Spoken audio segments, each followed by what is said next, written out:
We're at the unveil of the Renault MY24 model range, and with us today is the company's CEO, Venkatram M. Venkatram, thank you so much for speaking to us and having us here at the launch. Thank you very much for being here. First things first, the updated or the refreshed range, I can see you've added essentially features to variants, and from what I've gathered, it's more an enrichment of the lineup. Yeah. So if you can tell us very quickly what was the thought behind this exercise? As we had been saying, as Mr. Lukadimi also had been saying, that value versus volume, and we are adding a lot of value to the consumer, and there are a lot of features, whether it's tech or performance, as well as the premiumness, which we are bringing to all together for our customers, and that's the whole idea.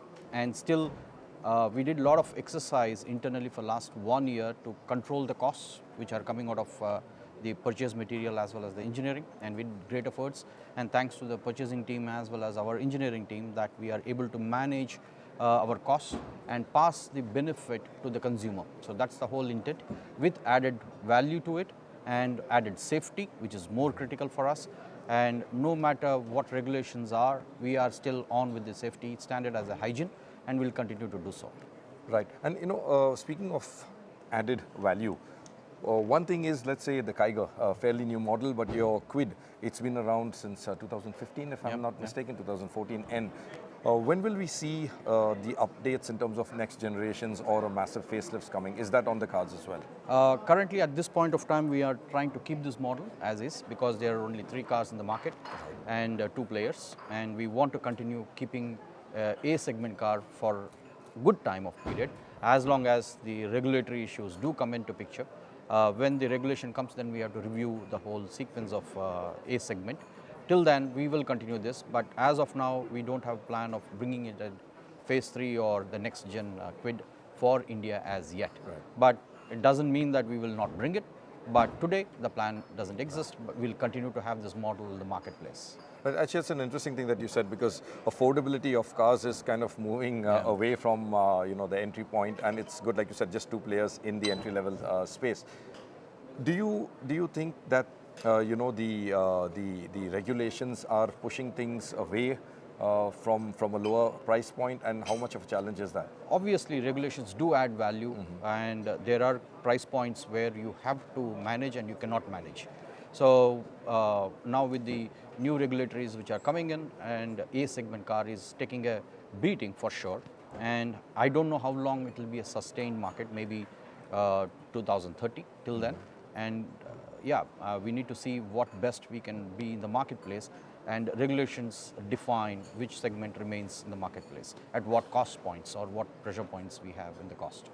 Right. And how difficult was it? Because for me, one of the very interesting things to see was the fact that I just realized your entire range is below the 10 lakh mark. Yeah. They also offer, like you said, safety features like airbags, which are mandated, but then you've got your touchscreen. I think the most affordable touchscreen. Yeah. You've got the most affordable 7-seater automatic, the most affordable automatic as well, hatch. Yeah. So I think that's commendable, that you all are doing that. But how difficult is it to bring in those kind of premium features? And will we see a premiumization of the range? Like you said, you'll keep it the same, but will you perhaps be doing this? It's difficult. I'm not saying it is not, but definitely I'm sure, as I said, my engineering team and the purchasing team, they are working very hard to keep the costs in control. That's the result of these MY24, which you see today, at the right cost and the right pricing. And we'll continue to work on the direction, no doubts. And today we are at below 10 lakhs, and we just told you that we will be entering into B plus SUV as well as C SUV, and the EV obviously in the future. So this should help us in premiumizing or taking these cars along with the others in the moving future.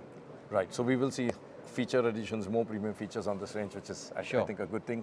And I know you're not mentioning it, the SUV, the mid-size SUV, we know it as the Duster, right? You guys pretty much kind of kick-started that segment, and we have so many players now today. Back then when the Duster was there, it was just perhaps you and then one or two others. Today there's, over 10 for sure. Do you think it's a challenge for the brand to come back in, or are you confident of this re-entry of Renault into that space that you all pretty much kind of created? It's an innovation from us in India. So we will continue that. And I don't think we will have any doubts or hesitations in bringing back the models which we are talking about, V plus SUV and C. we are pretty confident that we will satisfy the customer needs, aspirations and desires. So it's not just that we are coming with one model, but it is a spectrum of tech which is also coming along with it.